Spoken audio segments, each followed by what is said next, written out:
네, 데이터 센터입니다. 네, 자세한 내용 전해주시죠. 간밤 환율 채권 그리고 상품 시장 어떻게 마감됐는지 수치 통해 살펴보겠습니다.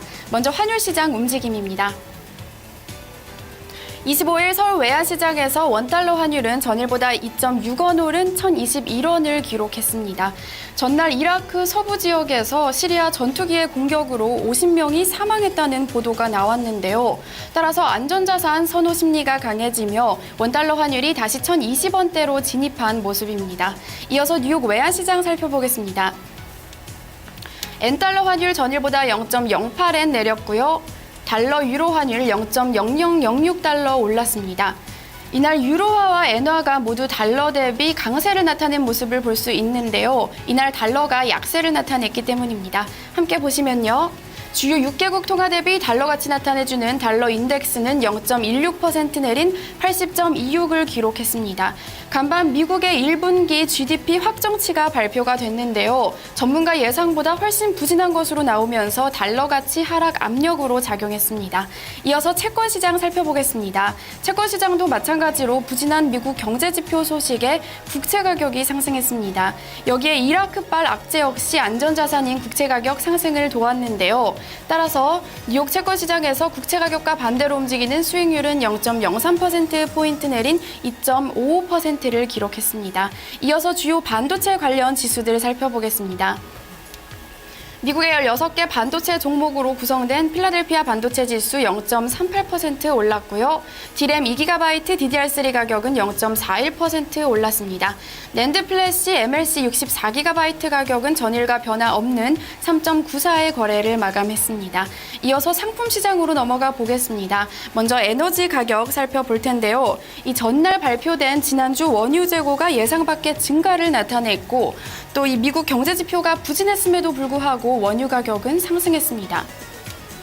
뉴욕 상품거래소에서 8월물 서부 텍사스산 원유는 0.4% 오른 106.50달러를 기록했습니다. 이 미국 정부가 미국산 비정제유 수출 금지 조치를 해제하기로 했다는 소식을 월스트리트 저널이 전날 보도를 했었는데요. 이 같은 소식이 원유 상승 압력으로 작용한 것으로 풀이됩니다. 네, 천연가스 가격 0.44% 오른 4.58달러 기록했고요. 태양광 기초 재료죠. 폴리실리콘 가격 0.05% 내린 21.24달러를 기록했습니다. 이어서 주요 귀금속 가격 살펴볼 텐데요. 이날 뉴욕 상품거래소에서 8월물 금값 0.2% 오른 온스당 1,321.30달러를 기록했습니다.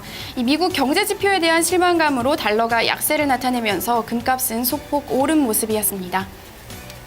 은 가격 전일과 동일했고요. 구리 가격 0.32% 올랐습니다. 팔라듐 가격 0.19% 오른 832달러 기록했고요. 증시 변동성 나타내주는 빅스 지수는 뉴욕 증시 상승 마감하면서 4% 넘게 내렸습니다.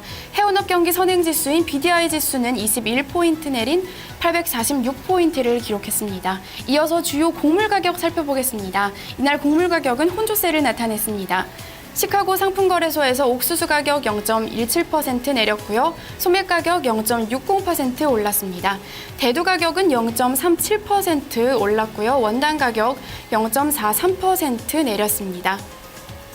네, 마지막으로는 미국의 경제 지표 살펴보겠습니다. 간밤 여러 가지 지표들이 발표가 됐는데요. 가장 눈에 띄는 것이 바로 이 미국의 1분기 GDP 확정치였습니다. 대부분의 전문가들은 1분기 GDP 확정치가 부진할 것이라고 이미 예상하고 있었는데요. 하지만 예상보다 훨씬 더 부진한 결과가 나왔습니다. 함께 살펴보시면요.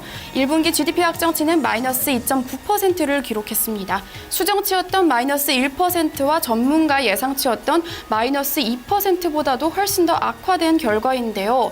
또 5년 만에 가장 큰 위축을 나타낸 것이기도 합니다.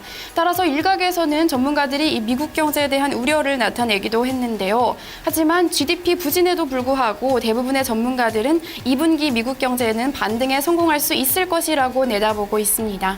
지금까지 데이터 센터였습니다.